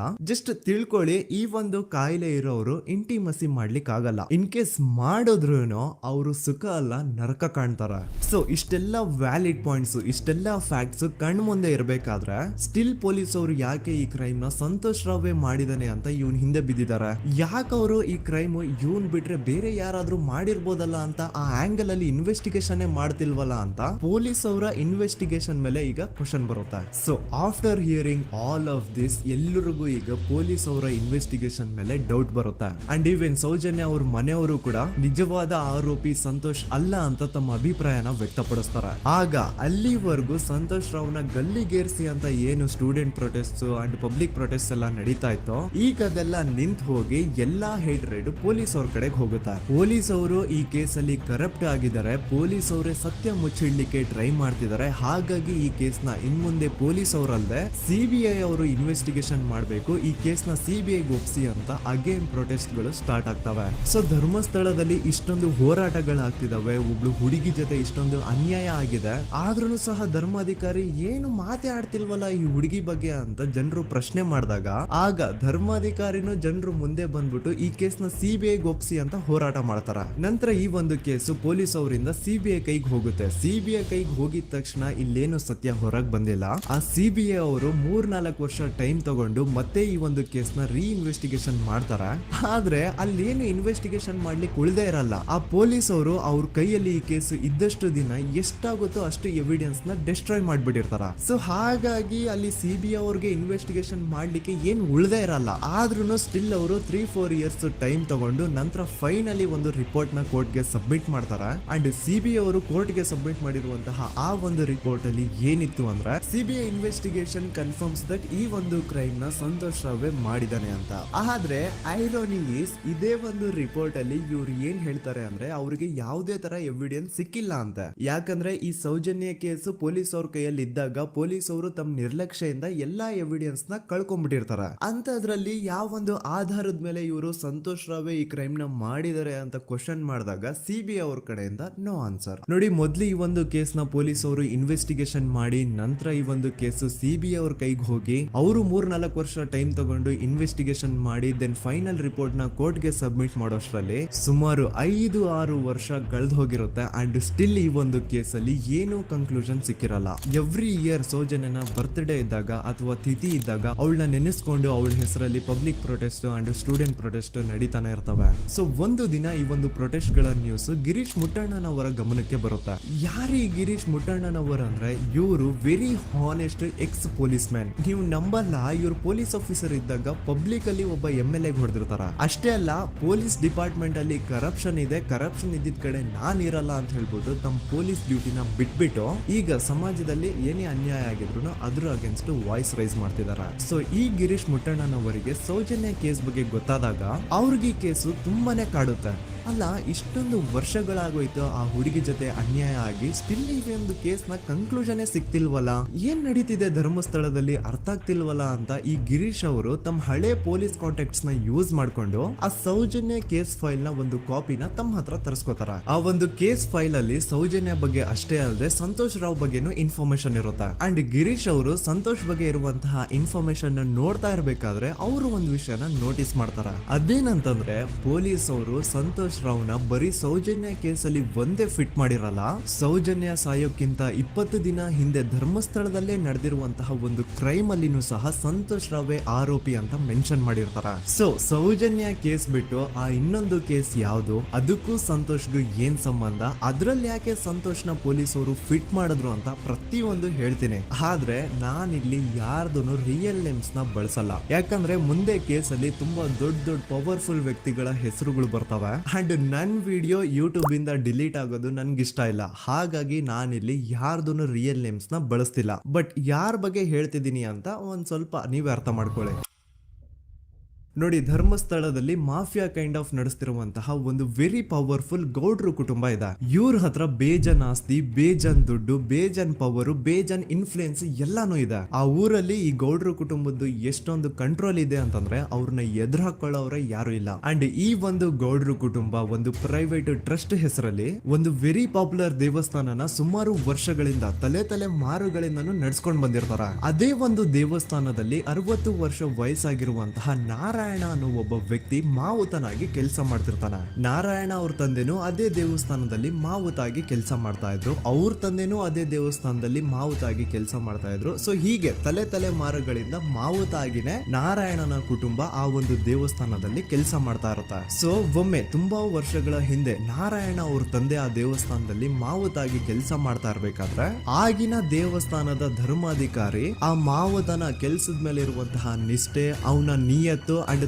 ತಲೆಮಾರುಗಳಿಂದ ಅವರು ದೇವಸ್ಥಾನಕ್ಕೆ ಸಲ್ಲಿಸ್ತಿರುವಂತಹ ಸೇವೆನ ಮೆಚ್ಚಿ ಆ ಧರ್ಮಾಧಿಕಾರಿ ಆ ನಾರಾಯಣ ಅವ್ರ ತಂದೆ ಆ ಮಾವುತನಿಗೆ ಒಂದು ಜಮೀನ ಕೊಡ್ತಾರೆ ಆಸ್ ಎ ಗಿಫ್ಟ್ ಆಗಿ. ಸೊ ಈಗ ಫ್ಲಾಶ್ ಬ್ಯಾಕ್ ಇಂದ ಒಂದ್ ಸ್ವಲ್ಪ ಮುಂದೆ ಬರುವ 2010-11ರಲ್ಲಿ ಯಾವೊಂದು ಜಮೀನ ಆಗಿನ ಧರ್ಮಾಧಿಕಾರಿ ನಾರಾಯಣ ಅವ್ರ ತಂದೆಗೆ ಆಸ್ ಎ ಗಿಫ್ಟ್ ಆಗಿ ಕೊಟ್ಟಿದ್ರು, ಈಗ ನಾರಾಯಣ ಅವ್ರ ತಂದೆ ಸತ್ ಹೋಗಿ ಆ ಒಂದು ಜಮೀನು ನಾರಾಯಣ ಹೆಸರಿಗೆ ಆಗಿರುತ್ತೆ. ಅಂಡ್ ಆಗಷ್ಟೇ ಗೊತ್ತಾಗುತ್ತೆ ಆ ಜಮೀನ ವೆರಿ ಆಪೋಸಿಟ್ ಒಂದು ದೊಡ್ಡ ಹೈವೇ ಬರ್ತಿದೆ ಅಂಡ್ ಅದರಿಂದ ಜಮೀನ ರೇಟು 10 ಪಟ್ಟು ಜಾಸ್ತಿ ಆಗುತ್ತೆ ಅಂತ. ಸೊ ಈ ವಿಷಯ ಗೊತ್ತಾಗಿ ನೋಡಿ, ದಾನ ಮಾಡದಂತಹ ಧರ್ಮಾಧಿಕಾರಿ ಅಂತೂ ಸತ್ ಹೋದ್ರು, ಆದ್ರೆ ಅವ್ರ ಮುಂದಿನ ಪೀಳಿಗೆ ಅವ್ರಿಗೆ ಈ ಜಮೀನ್ ಮೇಲೆ ಕಣ್ಬಿದ್ದು ನಾರಾಯಣ ಅವ್ರ ಹತ್ರ ಆ ಜಾಗನ ವಾಪಸ್ ಕೇಳ್ತಾರ. ಆದ್ರೆ ನಾರಾಯಣ ಕೊಡಲ್ಲ. ಇಲ್ಲ, ನಾನ್ ಯಾಕೆ ಕೊಡ್ಲಿ, ನಮ್ ತಂದೆಯಿಂದ ಸಿಕ್ಕಿರುವಂತಹ ಜಮೀನ್ ಇದು, ನಮ್ ತಂದೆಯ ಕೊನೆ ಗುರುತು ಇದು ನನ್ನ ಹತ್ರ ಇರೋದು, ಸೊ ಇದನ್ನ ನಾನು ಯಾವುದೇ ಕಾರಣಕ್ಕೂ ಬಿಟ್ಕೊಡಲ್ಲ ಅಂತ ಆ ಗೌಡ್ರು ಕುಟುಂಬನ ನಾರಾಯಣ ಎದುರು ಹಾಕೋತಾರ.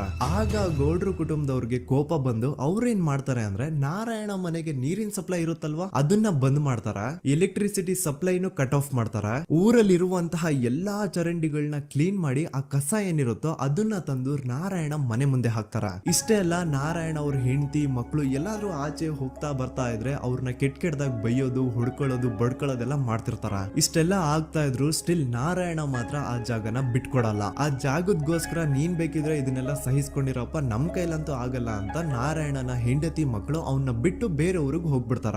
ಈಗ ಮನೆಯಲ್ಲಿ ನಾರಾಯಣ ಅಂಡ್ 45 ವರ್ಷ ವಯಸ್ಸಿರುವಂತಹ ನಾರಾಯಣ ಅವ್ರ ತಂಗಿ ಯಮುನಾ ಅವ್ರು ಮಾತ್ರ ಇಬ್ರೇ ಇರ್ತಾ ಇದ್ರು.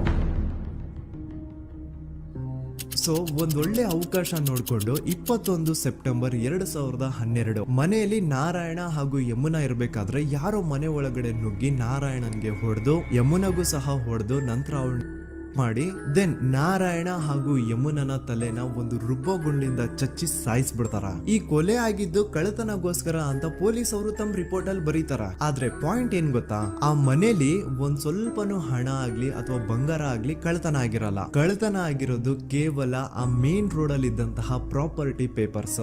ಎಂತ ಕೋಇನ್ಸಿಡೆನ್ಸ್ ನೋಡಿ, ಯಾವ ಒಂದು ಜಮೀನಿನ ಪತ್ರ ನಾರಾಯಣ ಮನೆಯಿಂದ ಕಳ್ಳತನ ಆಗಿದ್ವೋ ಅದೇ ಒಂದು ಜಮೀನಲ್ಲಿ 10 ವರ್ಷ ಆದ ನಂತರ ಒಂದು ದೊಡ್ಡ ಹೋಟೆಲ್ ಸ್ಥಾಪನೆ ಆಗುತ್ತೆ ಅಂಡ್ ಆ ಹೋಟೆಲ್ ನ ಇನಾಗ್ರೇಷನ್ ಗೆ ಚಿಕ್ಕ ಗೌಡ್ರು ಬರ್ತಾರ. ಸೊ ಈಗೇನು ನಾರಾಯಣ ಹಾಗೂ ಯಮುನನ ಕೊಲೆ ಆಗಿದ್ಯೋ ಇದಾಗಿದ್ದು 20 ದಿನ ಆದ್ಮೇಲೆ ಸೌಜನ್ಯ ಜೊತೆ ಅಂತ ನಿರ್ದಯ ಘಟನೆ ಆಗಿದ್ದು. ಸೊ ಪೊಲೀಸ್ ಅವರು ಸೌಜನ್ಯ ಕೇಸಲ್ಲಿ ಸಂತೋಷ್ ರಾವ್ನ ಫಿಟ್ ಮಾಡೋದಲ್ದೆ ಈ ಒಂದು ನಾರಾಯಣ ಹಾಗೂ ಯಮುನಾ ಕೇಸಲ್ಲೂ ಸಹ ಸಂತೋಷ್ ರಾವ್ನೆ ಫಿಟ್ ಮಾಡಿರ್ತಾರ. ಇಲ್ಲಿ ಡೇಟ್ಸ್ ನ ಸ್ವಲ್ಪ ನೆನ್ಪಿಟ್ಕೊಳ್ಳಿ. ನಾರಾಯಣ ಹಾಗೂ ಯಮುನನ ಕೊಲೆ ಆಗಿದ್ದು 21 ಸೆಪ್ಟೆಂಬರ್ 2012 ಅಂಡ್ ಸಂತೋಷ್ ರಾವ್ ಧರ್ಮಸ್ಥಳಕ್ಕೆ ಬಂದಿದ್ದು 9 ಅಕ್ಟೋಬರ್ 2012, 20 ದಿನ ಆದ್ಮೇಲೆ. ಸೊ ನಾರಾಯಣ ಹಾಗೂ ಯಮುನನ ಕೊಲೆ ಆದಾಗ ಊರಲ್ಲೇ ಇಲ್ದೆ ಎಲ್ಲೋ ಶೃಂಗೇರಿಯಲ್ಲಿ ಯಾವುದೋ ಒಂದು ಹೋಟೆಲ್ ಅಲ್ಲಿ ಕೆಲಸ ಮಾಡ್ತಿದ್ದಂತಹ ಸಂತೋಷ್ ರಾವ್ ಹೇಗೆ ಈ ಒಂದು ಕೇಸಲ್ಲಿ ಆರೋಪಿ ಆಗ್ತಾನೆ? ಸೊ ಇದೇ ಒಂದು ಪಾಯಿಂಟ್ ನ ನೋಟಿಸ್ ಮಾಡಿ ಗಿರೀಶ್ ಮುಟ್ಟಣ್ಣನವರು ಧರ್ಮಸ್ಥಳಕ್ಕೆ ಬಂದು ಸಂತೋಷ್ ನ ಲಾಯರ್ ಜೊತೆ ಡಿಸ್ಕಸ್ ಮಾಡ್ತಾರ. ದೆನ್ ಫೈನಲಿ ಏನೋ ತಪ್ಪು ಮಾಡದೆ ಸುಳ್ಳು ಆರೋಪಗಳಿಂದ ಕರಪ್ಟ್ ಪೊಲೀಸ್ ಆಫೀಸರ್ಸ್ ನ ಮಿಸ್ಲೀಡಿಂಗ್ ಇನ್ವೆಸ್ಟಿಗೇಷನ್ ಇಂದ ಸಂತೋಷ್ ರಾವ್ ತನ್ನ ಜೀವನದ 8-10 ವರ್ಷನ ಜೈಲಲ್ಲಿ ಕಳೆದು ಫೈನಲಿ ರಿಲೀಸ್ ಆಗ್ತಾನೆ. ಒಂಥರ ಈ ಕೇಸಿಂದ ಸಂತೋಷ್ ರಾವ್ನ ಇಡೀ ಲೈಫ್ ಸ್ಪಾಯ್ಲ್ ಆಗೋಯ್ತು. ಈಗ ಸಂತೋಷ್ ರಾವ್ ರಿಯಲ್ ಆರೋಪಿ ಅಲ್ಲ ಅಂತ ಕೋರ್ಟ್ ಅಲ್ಲಿ ಪ್ರೂವ್ ಆಯ್ತು. ಹಾಗಿದ್ರೆ ರಿಯಲ್ ಆರೋಪಿ ಯಾರು? ಪೊಲೀಸ್ ಅವರು ಯಾಕೆ ಕೇಸಲ್ಲಿ ಇಷ್ಟೊಂದು ಅನ್ಫೇರ್ ಇನ್ವೆಸ್ಟಿಗೇಷನ್ ಮಾಡಿದ್ರು? ಯಾರ ರಿಯಲ್ ಹೆಸರನ್ನ ಮುಚ್ಚಿಡ್ಲಿಕ್ಕೆ ಪೊಲೀಸ್ ಆಫೀಸರ್ಸ್ ಈ ಒಂದು ಕೇಸಲ್ಲಿ ಸಂತೋಷ್ ರಾವ್ನ ಸಿಗ್ಹಾಕ್ಸಿದ್ರು? ಇದೆಲ್ಲ ಥಿಂಕ್ ಮಾಡ್ತಾ ಹೋದ್ರೆ ನೋಡಿ, ಆ ಊರಲ್ಲಿ ಆ ಪೊಲೀಸ್ ಆಫೀಸರ್ಸ್ಗೆ ಲಂಚ ಕೊಡೋಷ್ಟು, ಒಂದು ಪೊಲೀಸ್ ಇನ್ವೆಸ್ಟಿಗೇಷನ್ ನ ಸ್ಟಾಪ್ ಮಾಡೋಷ್ಟು ಅಥವಾ ಇನ್ವೆಸ್ಟಿಗೇಷನ್ ನ ಮಿಸ್ಲೀಡ್ ಮಾಡೋಷ್ಟು ಇನ್ಫ್ಲುಯೆನ್ಸ್ ಆಗ್ಲಿ, ಪವರ್ ಆಗ್ಲಿ ಅಥವಾ ಮನಿ ಆಗ್ಲಿ ಊರಿನ ಗೌಡ್ರು ಹತ್ರ ಮಾತ್ರ ಇದ್ದಿದ್ದು. ಸೊ ಈಗ ಸಂಶಯದ ಮುಳ್ಳು ಗೌಡ್ರು ಕಡೆ ತಿರುಗುತ್ತಾ ನೋಡಿ. ಪೊಲೀಸ್ ಅವರು ಸುಮ್ನೆ ಸಂತೋಷ್ ರಾವ್ನ ನಾರಾಯಣ ಹಾಗೂ ಯಮುನಾ ಕೇಸಲ್ಲಿ ಫಿಟ್ ಮಾಡಿದ್ರು. ಈಗ ಆ ಒಂದು ಕೊಲೆ ಪ್ರಕರಣಕ್ಕೂ ಸಂತೋಷ್ ರಾವ್ಗೂ ಏನು ಸಂಬಂಧನೇ ಇರ್ಲಿಲ್ಲ. ಹಂಗೆ ಥಿಂಕ್ ಮಾಡಿ, ನಾರಾಯಣ ಸತ್ರೆ ಅಥವಾ ಅವನ ತಂಗಿ ಯಮುನಾ ಸತ್ರೆ ಯಾರಿಗ ಅಡ್ವಾಂಟೇಜ್ ಆಗುತ್ತೆ? ಊರಿನ ಗೌಡ್ರಿಗೆ, ಯಾಕಂದ್ರೆ ಅವ್ರಿಗೆ ಜಮೀನ್ ಸಿಗುತ್ತಾ. ಸೊ ಈಗ ನಾರಾಯಣ ಹಾಗೂ ಯಮುನಾ ಕೇಸಲ್ಲಿ ಸಂತೋಷ್ ರಾವ್ ಆರೋಪಿ ಅಲ್ಲ ಅಂತ ಪ್ರೂವ್ ಆದ್ಮೇಲೆ ಹಾಗಿದ್ರೆ ಕೊಲೆ ಮಾಡ ಮಾಡದವ್ರು ಯಾರು ಅಂತ ಹಾಗೆ ಥಿಂಕ್ ಮಾಡಿದ್ರೆ ಗಿರೀಶ್ ಮುಟ್ಟಣ್ಣನವರಿಗೆ ಆ ಊರಿನ ಗೌಡ್ರ ಮೇಲೆ ಡೌಟ್ ಬರುತ್ತಾ. ಅದೇ ಒಂದು ಡೌಟ್ ಅಲ್ಲಿ ಗಿರೀಶ್ ಮುಟ್ಟಣ್ಣನವರು ಮಹೇಶ್ ತಿಮ್ರೊಡ್ಡಿ ಅಂತ ಇನ್ನೊಬ್ರ ಜೊತೆ ಸೇರ್ಕೊಂಡು ಈ ಹಿಂದೆ ಆ ಒಂದು ಊರಲ್ಲಿ ಆ ಧರ್ಮಸ್ಥಳದಲ್ಲಿ ಈ ಊರಿನ ಗೌಡ್ರು ಯಾವ್ದ್ಯಾವ್ದೆಲ್ಲ ಕ್ರೈಮ್ಗಳು ಮಾಡಿದಾರೆ ಅಂತ ಊರಿನ ಜನರಿಂದ ತಿಳ್ಕೊತಾರ. ನಂತರ ಆ ಊರಿನ ಜನ ಯಾವ್ದ್ಯಾವ್ದೆಲ್ಲ ಮ್ಯಾಟರ್ಸ್ ಹೇಳಿದ್ರು ಆ ಕೇಸ್ ಫೈಲ್ಸ್ ನೆಲ್ಲ ತಿರುಗಿಸಿ ಮುರುಗಿಸಿ ನೋಡಿದಾಗ ನೀವು ನಂಬಲ್ಲ, ಸೌಜನ್ಯ ಕೇಸ್ ಏನೇನೂ ಅಲ್ಲ, ಅದಕ್ಕಿಂತ ಭೀಕರ ಕೊಲೆಗಳು ಧರ್ಮಸ್ಥಳದಲ್ಲಿ ಆಗಿವೆ ಅಂಡ್ ಎಲ್ಲಾ ಕೊಲೆಗಳ ಹಿಂದೆ ಗೌಡ್ರು ಕುಟುಂಬದ್ದೇ ಕೈ ಇದೆ ಅಂತ ಎದ್ದು ಕಾಣಿಸುತ್ತೆ. 1977 ವೇದಾವಲ್ಲಿ ಕೇಸ್. ಧರ್ಮಸ್ಥಳ ಹತ್ತಿರ SDM ಪ್ರೈಮರಿ ಅಂಡ್ ಹೈಸ್ಕೂಲ್ ಅಂತ ಒಂದು ಸ್ಕೂಲ್ ಇರುತ್ತೆ ಅಂಡ್ ಈ ಒಂದು ಪ್ರೈವೇಟ್ ಸ್ಕೂಲ್ ಬೇರೆ ಯಾರ್ದು ಅಲ್ಲ, ಆ ಗೌಡ್ರ ಕುಟುಂಬದ್ದೇ. ಈ ಸ್ಕೂಲ್ ಅಲ್ಲಿ 1977 ಅಲ್ಲಿ ವೇದಾವಲ್ಲಿ ಅಂತ ಒಬ್ರು ಟೀಚರ್ ವರ್ಕ್ ಮಾಡ್ತಿರ್ತಾರೆ. ವೇದಾವಲ್ಲಿ ಆ ಟೀಚರ್ ಜಾಬ್ಗೆ ತುಂಬಾನೇ ಓವರ್ ಕ್ವಾಲಿಫೈಡ್. ಅವರ ಕ್ವಾಲಿಫಿಕೇಶನ್ಸ್ ನ ಗಮನದಲ್ಲಿ ಇಟ್ಕೊಂಡ್ರೆ ಅವ್ರಿಗೆ HM ಅಥವಾ ಪ್ರಿನ್ಸಿಪಲ್ ನ ಪೋಸ್ಟ್ ಸಿಗ್ಬೇಕು. ಆದ್ರೂ ಸಹ ವೇದಾವಲ್ಲಿ ಆಸ್ ಎ ಟೀಚರ್ ಆಗಿನೇ ಕೆಲಸ ಮಾಡ್ಕೊಂಡು ಹೋಗ್ತಿರ್ತಾರ. ಒಮ್ಮೆ ಏನಾಗುತ್ತೆ, ಸ್ಕೂಲ್ ಅಲ್ಲಿ ಪ್ರಿನ್ಸಿಪಲ್ ನ ಪೋಸ್ಟ್ ಖಾಲಿ ಆಗುತ್ತೆ ಅಂಡ್ ಆ ಒಂದು ಪೋಸ್ಟ್ ಗೆ ಎಲ್ರು ಏನ್ ಅನ್ಕೊಳ್ತಾರೆ, ವೇದಾವಲ್ಲಿನೇ ಸೆಲೆಕ್ಟ್ ಮಾಡೋದು ಅಂತ. ಆದ್ರೆ ವೇದಾವಲ್ಲಿಯ ಕ್ಯಾಸ್ಟ್ ಬೇರೆ ಇದೆ ಅನ್ನೋ ಒಂದೇ ಒಂದು ಕಾರಣಕ್ಕೆ ಆ ಪ್ರಿನ್ಸಿಪಲ್ ನ ಪೋಸ್ಟ್ ವೇದಾವಲ್ಲಿಗೆ ಸಿಗದೆ ಬೇರೆ ಯಾರನ್ನೋ ತಂದು ಕೂರಿಸ್ಬಿಟ್ಟಿರ್ತಾರ. ಇದರಿಂದ ಟೀಚರ್ ವೇದಾವಲ್ಲಿಗೆ ತುಂಬಾ ಕೋಪ ಬಂದು ಅವ್ರ ಸ್ಕೂಲ್ ಮುಂದೆ ಪ್ರೊಟೆಸ್ಟ್ ಮಾಡೋದ್ ಸ್ಟಾರ್ಟ್ ಮಾಡ್ತಾರ ಅಂಡ್ ಈ ವಿಷಯ ಸ್ಕೂಲ್ ನ ಓನರ್ಸ್ ಗೆ ಇಷ್ಟ ಆಗಲ್ಲ. ಸೊ ಅವರು ಆ ಕೋಪನ ಹಾಗೆ ಮನ್ಸಲ್ಲಿ ಇಟ್ಕೊಂಡಿರ್ತಾರ. ಒಮ್ಮೆ ಏನಾಗುತ್ತೆ, ಸ್ಕೂಲ್ ರಜೆ ಇರುತ್ತೆ, ವೇದಾವಲ್ಲಿ ಮನೇಲಿ ಇರ್ತಾರ ಅಂಡ್ ಅವ್ರ ಹಸ್ಬೆಂಡ್ ಡಾಕ್ಟರ್ ಅರಳೆ ಅವ್ರಿಗೆ ಯಾವ್ದೋ ಬೇರೆ ಊರಲ್ಲಿ ಒಂದು ಕಾಲೇಜ್ ಅಲ್ಲಿ ಸೆಮಿನಾರ್ ಏನೋ ಇರುತ್ತೆ. ಸೊ ಅವರು ಅಲ್ಲಿಗೆ ಹೋಗಿರ್ತಾರೆ. ಈಗ ಮನೇಲಿ ಇರೋದು ವೇದಾವಲ್ಲಿ ಒಂದೇ. ಇದೇ ಒಂದು ಅವಕಾಶನ ನೋಡ್ಕೊಂಡು ಯಾರೋ ವೇದಾವಲ್ಲಿ ಅವ್ರ ಮನೆಗೆ ನುಗ್ಗಿ ವೇದಾವಲ್ಲಿಗೆ ಹೊಡೆದು ನಂತರ ಅವ್ರನ್ನ ಜೀವಂತವಾಗಿ ಸುಟ್ಬಿಡ್ತಾರ. ಸ್ವಲ್ಪ ಹೊತ್ತು ನಂತರ ರಾತ್ರಿ ಆಗ್ತಿದ್ದಂಗೆ ಡಾಕ್ಟರ್ ಅರಳೆ ಅವರು ಮನೆಗೆ ವಾಪಸ್ ಬರ್ತಾರೆ ಅಂಡ್ ಮನೆ ಒಳಗಡೆ ಬಂದ್ ನೋಡಿದ್ರೆ ವೇದಾವಲ್ಲಿ ಅವರು ಸತ್ ಹೋಗಿ ಅವರ ಬಾಡಿ ಸುಟ್ ಹೋಗಿ ನೆಲದ ಮೇಲೆ ಬಿದ್ದಿದೆ. ಹೆಂಡತಿನ ಕಳ್ಕೊಂಡಿರುವಂತಹ ದುಃಖನ ಸೈಡ್ಗೆ ಇಟ್ಟು ಡಾಕ್ಟರ್ ಅರಳೆ ಅವರು ಮೊದ್ಲು ಪೊಲೀಸ್ ಸ್ಟೇಷನ್ ಹೋಗ್ಬಿಟ್ಟು ನಮ್ ಮನೆಗೆ ನಾನ್ ಇಲ್ದೇ ಇರುವಂತಹ ಸಮಯನ ನೋಡ್ಕೊಂಡು ಯಾರೋ ಮನೆ ಒಳಗಡೆ ನುಗ್ಗಿ ನನ್ನ ಹೆಂಡತಿನ ಹೊಡೆದು ನಂತರ ಅವಳನ್ನ ತುಂಬಾ ಭೀಕರವಾಗಿ ಸಾಯಿಸಿದರೆ ಅಂತ ಪೊಲೀಸ್ ಅವ್ರಿಗೆ ರಿಪೋರ್ಟ್ ಕೊಡಕ್ ಹೋದ್ರೆ ಅಲ್ಲಿ ಪೊಲೀಸ್ ಅವರು ಉಲ್ಟಾ ಡಾಕ್ಟರ್ ಅರಳೆ ಮೇಲೆನೆ FIR ಬರ್ದು ನೀನೇ ನಿನ್ ಹೆಂಡತಿನ ಸಾಯಿಸಿದ್ಯಾ, ನಾಟಕ ಮಾಡಬೇಡ ಅಂತ ಅವ್ರನ್ನೇ ಅರೆಸ್ಟ್ ಮಾಡ್ಬಿಡ್ತಾರ. ನಂತರ 2-3 ವರ್ಷ ಜೈಲಲ್ಲೇ ಇದ್ದು ಡಾಕ್ಟರ್ ಅರಳೆ ಅವರು ತಮ್ಮ ಫ್ರೆಂಡ್ಸ್ ಅಂಡ್ ಫ್ಯಾಮಿಲಿ ಮೂಲಕ ಎವಿಡೆನ್ಸ್ ನೆಲ್ಲ ಕಲೆಕ್ಟ್ ಮಾಡಿಸಿ ತಾನ ಕೊಲೆನ ಮಾಡಿಲ್ಲ, ತನ್ನ ಹೆಂಡತಿನ ಸಾಯಿಸಿಲ್ಲ ಅಂತ ಕೋರ್ಟ್ ಅಲ್ಲಿ ಪ್ರೂವ್ ಮಾಡ್ಕೊಂಡು ಜೈಲಿಂದ ರಿಲೀಸ್ ಆಗ್ತಾರ. ಸೊ ಈಗ ಡಾಕ್ಟರ್ ಅರಳೆ ಅವರು ಈ ಒಂದು ಕ್ರೈಮ್ ನ ಮಾಡಿಲ್ಲ ಅಂತಂದ್ರೆ ವೇದಾವಲ್ಲಿನ ಅಷ್ಟು ಭೀಕರವಾಗಿ ಸಾಯಿಸಿದವ್ರು ಯಾರು, ಈ ವಿಷಯ ಇವತ್ತಿನವರೆಗೂ ಗೊತ್ತಾಗಿಲ್ಲ. 1986 ಅಲ್ಲಿ ನಡೆದಂತಹ ಪದ್ಮಲತಾ ಕೇಸ್. ಪದ್ಮಲತಾ ಅವ್ರ ತಂದೆ ಕಮ್ಯುನಿಸ್ಟ್ ಪಾರ್ಟಿನ ಲೀಡರ್ ಇರ್ತಾರೆ. ಅವ್ರ ರಿಯಲ್ ನೇಮ್ ಏನು ಅಂತ ನಮಗ್ ಗೊತ್ತಾಗಿಲ್ಲ, ಬಟ್ ಈ ವಿಡಿಯೋದಲ್ಲಿ ಅವ್ರ ಹೆಸರು ಲಕ್ಷ್ಮಣ್ ಅಂತ ಅನ್ಕೊಳ್ಳಿ. ಸೊ ಕಮ್ಯುನಿಸ್ಟ್ ಪಾರ್ಟಿನ ಲೀಡರ್ ಇರುವಂತಹ ಲಕ್ಷ್ಮಣ್ ಅವ್ರಿಗೆ ಊರಲ್ಲಿ ತುಂಬಾನೇ ಸಪೋರ್ಟ್ ಇರುತ್ತೆ, ಊರಿನ ಜನರ ಫೇವ್ರೇಟ್ ಇರ್ತಾರೆ ಇವರು. ಅಂಡ್ ಅದೇ ವರ್ಷ ಅಂದ್ರೆ 1986 ಅಲ್ಲಿ ಪಂಚಾಯತ್ ಎಲೆಕ್ಷನ್ ಬೇರೆ ಇರುತ್ತೆ ಅಂಡ್ ಎಲ್ರಿಗೂ ಗೊತ್ತಿತ್ತು ಲಕ್ಷ್ಮಣೆ ಗೆಲ್ಲೋದು ಅಂತ. ಆ ಪಂಚಾಯತ್ ಎಲೆಕ್ಷನ್ ಅಲ್ಲಿ ಲಕ್ಷ್ಮಣ್ ಆಪೋಸಿಟ್ ಗೌಡ್ರಿಗೆ ತುಂಬಾ ಬೇಕಾಗಿರೋರು ಒಬ್ರು ನಿಂತಿರ್ತಾರ ಅಂಡ್ ಅವ್ರಿಗೂ ಗೊತ್ತಿತ್ತು ಎಲೆಕ್ಷನ್ ಏನಾದ್ರು ಆದ್ರೆ ಲಕ್ಷ್ಮಣ ಎಲೆಕ್ಷನ್ ಅಲ್ಲಿ ಗೆಲ್ಲೋದು ಅಂತ. ಸೊ ಎಲ್ಲಿ ಸೋತೋಗ್ಬಿಡ್ತೀವೋ ಅನ್ನೋ ಭಯಕ್ಕೆ ಆ ಗೌಡ್ರು ಕಡೆ ಅವ್ರು ಏನ್ ಮಾಡ್ತಾರೆ, ಲಕ್ಷ್ಮಣ್ನ ಅಪ್ರೋಚ್ ಮಾಡಿ ಮುಚ್ಕೊಂಡು ಈ ಪಂಚಾಯತ್ ಎಲೆಕ್ಷನ್ ಅಲ್ಲಿ ನಿನ್ ನಾಮಿನೇಷನ್ ನ ಕ್ಯಾನ್ಸಲ್ ಮಾಡು ಅಂತ ವಾರ್ನಿಂಗ್ ಕೊಡ್ತಾರ. ಆದ್ರೆ ಲಕ್ಷ್ಮಣ್ ಅವರು ಅಂಜದೆ ನೀವ್ ಏನ್ ಮಾಡ್ತಿರೋ ಮಾಡ್ಕೊಳ್ರಿ, ಆದ್ರೆ ನಾನ್ ಮಾತ್ರ ನಾಮಿನೇಷನ್ ನ ಕ್ಯಾನ್ಸಲ್ ಮಾಡಲ್ಲ ಅಂತ ಆ ಗೌಡ್ರು ಕುಟುಂಬನ ಎದುರು ಹಾಕೋತಾರ. ದೆನ್ ಎಂತ ಕೋಇನ್ಸಿಡೆನ್ಸ್ ನೋಡಿ, ನೆಕ್ಸ್ಟ್ ಡೇನೆ ಲಕ್ಷ್ಮಣ್ ಅವ್ರ ಮಗಳು ಪದ್ಮಲತಾ ಕಿಡ್ನಾಪ್ ಆಗ್ತಾಳ. ಸುಮಾರು 56 ದಿನ ಅವಳನ್ನ ಯಾರೋ ಕಿಡ್ನಾಪ್ ಮಾಡ್ತಾರೆ ಅಂಡ್ ಆ 56 ದಿನ ಡೈಲಿ ಅವಳನ್ನ ಶೋಷಣೆ ಕೂಡ ಮಾಡ್ತಾರ. ನಂತರ 56 ದಿನ ಆದ್ಮೇಲೆ ಪದ್ಮಲತನ ಬಾಡಿ ನೇತ್ರಾವತಿ ನದಿಲಿ ತೇಲ್ತಾ ಸಿಗುತ್ತಾ. ಆಸ್ ಎಕ್ಸ್ಪೆಕ್ಟೆಡ್ ಈ ಕೇಸಲ್ಲೂ ಪೊಲೀಸ್ ಅವ್ರ ಕಡೆಯಿಂದ ಪ್ರಾಪರ್ ಇನ್ವೆಸ್ಟಿಗೇಷನ್ ಆಗಲ್ಲ ಅಂಡ್ ಯಾರ್ ಪದ್ಮಲತನ ಕಿಡ್ನಾಪ್ ಮಾಡಿದ್ರು, ಯಾರು ಅವಳನ್ನ 15 ದಿನವರೆಗೂ ಶೋಷಣೆ ಮಾಡಿ ನಂತರ ಅವಳನ್ನ ಅಷ್ಟು ಭೀಕರವಾಗಿ ಸಾಯಿಸಿದ್ರು ಅಂತ ಇವತ್ತಿನ ದಿನದವರೆಗೂ ಗೊತ್ತಾಗಿಲ್ಲ. ಮತ್ತೆ ನಮಗೆ ಗೊತ್ತಾದದು 22ಕ್ಕೆ ಸ್ಕೂಲ್ ಡೇ 56 ದಿನ ಕಳೆದು ಹೊಳೆಯಲ್ಲಿ ಏನೋ ಒಂದು ಕೇಳಿ ಪೊಲೀಸಿನವರು ಬರುವಾಗ ಬಂದು ಹೇಳುವಾಗ ನಮಗೆ ಗೊತ್ತಾಗ ಅವರು ನನ್ನನ್ನು ಕರ್ಕೊಂಡೋಗಿ ಅಲ್ಲಿ ಹೋಗಿದೆ. ಇನ್ನೊಂದು ಲಾಸ್ಟ್ ಕೇಸ್ ಇದೆ, ಇದು ಅರ್ಲಿ 2000 ಅಲ್ಲಿ ನಡೆದಿರೋದು. ಇವ್ರದ್ದು ಅಷ್ಟಾಗಿ ಡೀಟೇಲ್ಸ್ ನಾನು ಹೇಳಲ್ಲ, ಜಸ್ಟ್ ಮೇಲ್ ಹೇಳ್ತೀನಿ. 2000 ಇಸ್ವಿಯಲ್ಲಿ ಧರ್ಮಸ್ಥಳದಲ್ಲಿ 2 ಫಿನಾನ್ಸ್ ಬ್ಯಾಂಕ್ ಇರ್ತವೆ. ಒಂದು ಅಗೇನ್ ರಿಯಲ್ ನೇಮ್ ತಗೊಳ್ಳೋದು ಬೇಡ, ಲೈಕ್ ಜಸ್ಟ್ ಸಹಕಾರ ಗ್ರಾಮೀಣ ಬ್ಯಾಂಕ್ ಅನ್ಕೊಳ್ಳಿ. ಅಂಡ್ ಇನ್ನೊಂದು ಬಂದ್ಬಿಟ್ಟು SDM ಫೈನಾನ್ಸ್ ಪ್ರೈವೇಟ್ ಲಿಮಿಟೆಡ್. ಈ SDM ಫೈನಾನ್ಸ್ ಪ್ರೈವೇಟ್ ಲಿಮಿಟೆಡ್ ಬಂದು ಗೌಡ್ರು ಕುಟುಂಬ ಅವ್ರಿಗೆ ಸೇರಿದ್ದು. ಆ ಕಡೆ ಇವ್ರ ಆಪೋಸಿಟ್ ಏನದು ಗ್ರಾಮೀಣ ಬ್ಯಾಂಕ್ ಇತ್ತು, ಅದರಲ್ಲಿ ಒಬ್ಬ ಮ್ಯಾನೇಜರ್ ಬಡವ್ರಿಗೆ ಸಹಾಯ ಆಗ್ಲಿ ರೈತರಿಗೆ ಸಹಾಯ ಆಗ್ಲಿ ಅಂತ ತುಂಬಾ ಕಡಿಮೆ ಬಡ್ಡಿಗೆ ಲೋನ್ ಕೊಡ್ತಿರ್ತಾನೆ. ಇದ್ರಿಂದಾಗಿ ಧರ್ಮಸ್ಥಳದಲ್ಲಿ ಆಲ್ಮೋಸ್ಟ್ ಎಲ್ಲಾ ಕಸ್ಟಮರ್ಸ್ ಆ ಗ್ರಾಮೀಣ ಬ್ಯಾಂಕ್ ಕಡೆಗೆನೆ ಹೋಗ್ತಿರ್ತಾರೆ. SDM ಫೈನಾನ್ಸ್ ಪ್ರೈವೇಟ್ ಲಿಮಿಟೆಡ್ ಕಡೆಗೆ ಯಾರು ಬರ್ತಿರಲ್ಲ. ಇದ್ರಿಂದ ಗೌಡ್ರಿಗೆ ಲಾಸ್ ಆಗ್ತಿರುತ್ತ. ಸೊ ಅವ್ರೇನ್ ಮಾಡ್ತಾರೆ, ಆ ಗ್ರಾಮೀಣ ಬ್ಯಾಂಕ್ ನ ಮ್ಯಾನೇಜರ್ ಏನಿದ್ನೋ ಅವನ್ಗೆ ಒಂದು ಸ್ವೀಟ್ ವಾರ್ನಿಂಗ್ ಕೊಡ್ತಾರ. ಮುಚ್ಕೊಂಡು ಇನ್ಮೇಲೆಯಿಂದ ನಿನ್ ಲೋನ್ಸ್ ಕೊಡೋದನ್ನ ನಿಲ್ಸ್ಬಿಡು. ಇನ್ ಕೇಸ್ ಲೋನ್ ಕೊಟ್ರು ನಾವ್ ಯಾವ ಇಂಟ್ರೆಸ್ಟ್ ರೇಟ್ ಗೆ ಲೋನ್ ನ ಕೊಡ್ತಾ ಇದೀವೋ ಅದೇ ರೇಟ್ ಗೆ ನೀನು ಕೊಡುವ ಅಂತ ಫೋರ್ಸ್ ಮಾಡ್ತಾರ. ಆದ್ರೆ ಆ ಗ್ರಾಮೀಣ ಬ್ಯಾಂಕ್ ನ ಮ್ಯಾನೇಜರ್ ಇದ್ಯಾವುದನ್ನು ಕಿವಿಗೆ ಹಾಕೊಳ್ಳಾರ್ದೆ ಅವನ್ ಕೆಲಸ ಅವ್ನ್ ಮಾಡ್ಕೊಂಡು ಹೋಗ್ತಾನ. ದೆನ್ ಸಡನ್ಲಿ ಒಂದು ದಿನ ಬ್ಯಾಂಕ್ ಮ್ಯಾನೇಜರ್ ನ ಹೆಂಡತಿನ ಮನೆ ಒಳಗಡೆನೆ ನುಗ್ಗಿ ಯಾರು ಮಾಡಿ ತುಂಬಾ ಭೀಕರವಾಗಿ ಸಾಯಿಸ್ಬಿಡ್ತಾರ. ಇದ್ರ ರಿಗಾರ್ಡಿಂಗ್ ಆ ಬ್ಯಾಂಕ್ ಮ್ಯಾನೇಜರ್ ಪೊಲೀಸ್ ಸ್ಟೇಷನ್ ಅಲ್ಲಿ ಕಂಪ್ಲೇಂಟ್ ಕೊಡಕ್ ಹೋದ್ರೆ ಪೊಲೀಸ್ ಅವರು ಉಲ್ಟಾ ಆ ಬ್ಯಾಂಕ್ ಮ್ಯಾನೇಜರ್ ಹೆಸರಲ್ಲೇ FIR ಬರ್ದು ನೀನೇ ನಿನ್ ಹೆಂಡತಿನ ಸಾಯಿಸಿದ್ಯಾ ಅಂತ ಅವನ್ನೇ ಅರೆಸ್ಟ್ ಮಾಡ್ಬಿಡ್ತಾರ. ನಂತರ 1-2-3 ವರ್ಷ ಆ ಬ್ಯಾಂಕ್ ಮ್ಯಾನೇಜರ್ ಜೈಲಲ್ಲಿ ಇರ್ತಾನೆ. ಅದಾದ್ಮೇಲೆ ಅವನ ಕ್ರೈಮ್ ನ ಮಾಡಿಲ್ಲ ಅಂತ ಕೋರ್ಟ್ ಅಲ್ಲಿ ಪ್ರೂವ್ ಆಗುತ್ತೆ. ಆದ್ರೆ ರಿಯಲ್ ಕ್ರೈಮ್ ಮಾಡಿದವರು ಯಾರು ಅಂತ still it's A question mark. And ಇನ್ನೊಂದು ನಾರಾಯಣ ಅಂಡ್ ಯಮುನಾ ಕೇಸ್ ಬಗ್ಗೆ ಅಂತೂ ನಾನು ಆಗ್ಲೇ ನಿಮ್ಗೆ ಎಕ್ಸ್ಪ್ಲೇನ್ ಮಾಡಿದೆ. ಸೊ ಎಂತ ಕೋಇನ್ಸಿಡೆಂಟ್ಸ್ ಗಳು ನೋಡಿ, ಯಾರೆಲ್ಲ ಆ ಧರ್ಮಸ್ಥಳದಲ್ಲಿ ಗೌಡ್ರು ಕುಟುಂಬನ ಎದುರಾಕೊಂಡಿದಾರೋ ಅವ್ರ ಜೀವನದಲ್ಲಿ ಏನೋ ಒಂದು ತುಂಬಾ ದೊಡ್ಡ ದುರಂತ ನಡೆದು ಹೋಗುತ್ತಾ. ಅಂಡ್ ಸರ್ಪ್ರೈಸಿಂಗ್ಲಿ ಅವ್ರ ಕೇಸಲ್ಲಿ ಪೊಲೀಸ್ ಅವ್ರ ಕಡೆಯಿಂದ ಪ್ರಾಪರ್ ಇನ್ವೆಸ್ಟಿಗೇಷನ್ ಆಗಲ್ಲ. ಅಂಡ್ ಯಾರ ಕ್ರೈಮ್ ನ ಮಾಡಿದ್ರು ಅಂತ ಯಾವತ್ತೂ ಹೊರಗ್ ಬರೋದೇ ಇಲ್ಲ. ಸೊ ಈ ಗೌಡ್ರು ಕುಟುಂಬದವರು ಧರ್ಮಸ್ಥಳದಲ್ಲಿ ಬೇಜನ್ ಕರ್ಮಕಾಂಡಗಳನ್ನ ಮಾಡಿದ್ದಾರೆ. ಅಂಡ್ ಅವ್ರ ಪವರ್ ಅಂಡ್ ಅವ್ರಿಗಿರುವಂತಹ ಇನ್ಫ್ಲೂಯೆನ್ಸ್ ಇಂದ ಆ ಎಲ್ಲಾ ಕೇಸ್ ನ ಮುಚ್ಚಾಕಿದ್ದಾರೆ ಅಂತ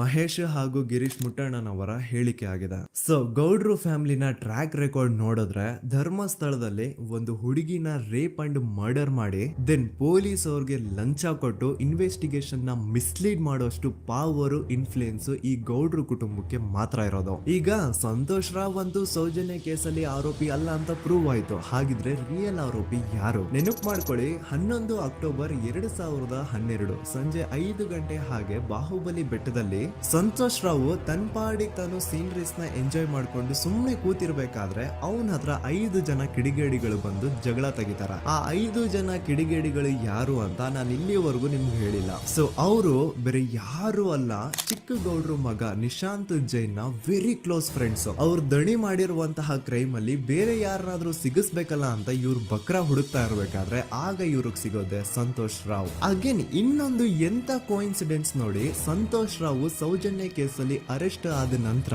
ಚಿಕ್ಕ ಗೌಡ್ರು ಮಗ ನಿಶಾಂತ್ ಜೈನ್ ದೇಶನೇ ಬಿಟ್ಟು ಹೋಗ್ಬಿಡ್ತಾನ. ಈ ಕೇಸಲ್ಲಿ ಚಿಕ್ಕ ಗೌಡ್ರು ಮಗ ಇನ್ವಾಲ್ವ್ಮೆಂಟ್ ಇದೆ ಅಂತ ಯಾರಿಗೂ ಡೌಟೇ ಬರ್ತಾ ಇರ್ಲಿಲ್ಲ. ಡೌಟ್ ಯಾವಾಗ ಬಂತು ಅಂದ್ರೆ ಆ 5 ಜನ ಕಿಡಿಗೇಡಿಗಳು ಯಾರು ಸಂತೋಷ್ನ ಈ ಒಂದು ಕೇಸಲ್ಲಿ ಸಿಗಾಕ್ಸಿದ್ರು ಆ 5 ಜನರಲ್ಲಿ ಒಬ್ಬ ರವಿ ಪೂಜಾರಿ ಅಂತಾನು ಇರ್ತಾನೆ.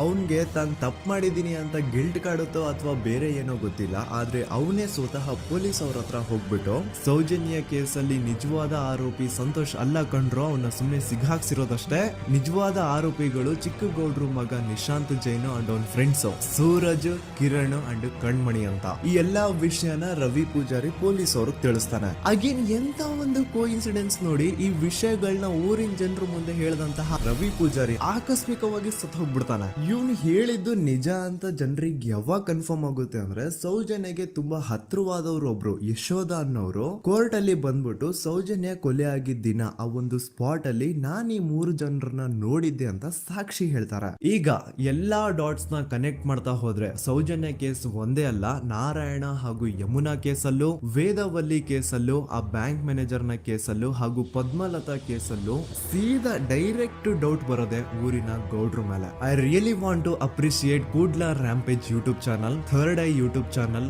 ಗಿರೀಶ್ ಮುಟ್ಟಣ್ಣನವರು ಸರ್ ಹಾಗೂ ಮಹೇಶ್ ಅವರು ಅಂಡ್ ಆಲ್ ಅದರ್ಸ್. ಇವರ ಕಾನ್ಸ್ಟೆಂಟ್ ಎಫರ್ಟ್ಸ್ ಇಂದಾನೆ ಸತ್ಯ ಏನಂತ 1 by 1 ಹೊರಗೆ ಬರ್ತಿದೆ and they are trying their level best to catch real criminals. At present Sowjanya case ಬಗ್ಗೆ ಅಪ್ಡೇಟ್ ಏನು ಅಂತಂದ್ರೆ ಹೈಕೋರ್ಟ್ ವರೆಗೂ ಈ ಒಂದು ಕೇಸ್ ಹೋಗಿದೆ ಅಂಡ್ ಈ ಕೇಸಲ್ಲಿ ಈಗ ಇನ್ನೊಮ್ಮೆ ಮತ್ತೆ ಫ್ರೆಶ್ ಆಗಿ ರೀಇನ್ವೆಸ್ಟಿಗೇಷನ್ ಸ್ಟಾರ್ಟ್ ಆಗಬೇಕು ಅಂತ ಹೋರಾಟ ನಡೀತಿದೆ.